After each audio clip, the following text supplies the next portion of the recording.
नेपालको र सिक्किमको लडाइँ परिरहेको रहेछ के वार बोली युद्ध चलिरहेको रहेछ। म भन्छु कि सिक्किम दिदी तपाईँले चाहिँ बोल्नुमा अलिकति गल्ती गर्नुभयो। यहाँ सिक्किम दिदीले चाहिँ बोलेको भिडियो सुन्नुहोस् है। नरेन्द्र मोदीको नुन मात्रै होइन, हामीले भात पनि खाएको छौँ। हाम्रो बाउ हो नि त, बुझिस्? हाम्रो त बाउ त्यतिको गतिलो छ।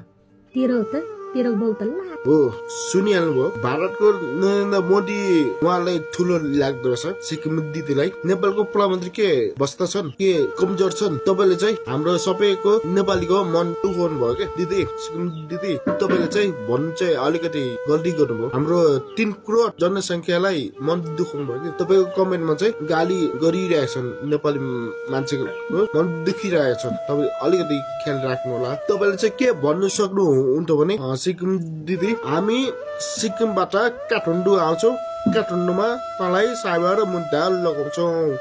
तैँले किन यस्तो बोलेको, अलिकति मिलाएर बोल भन्नु पर्ने ठाउँमा तपाईँहरू नै उत्रिनु भयो। अब के अर्थ भयो? अब तपाईँले त अब भ्युज लाइक कमेन्ट मात्र पाउने र एउटा भाइरल हुने मात्रै रहेछ क्या प्रविधि सिस्टम।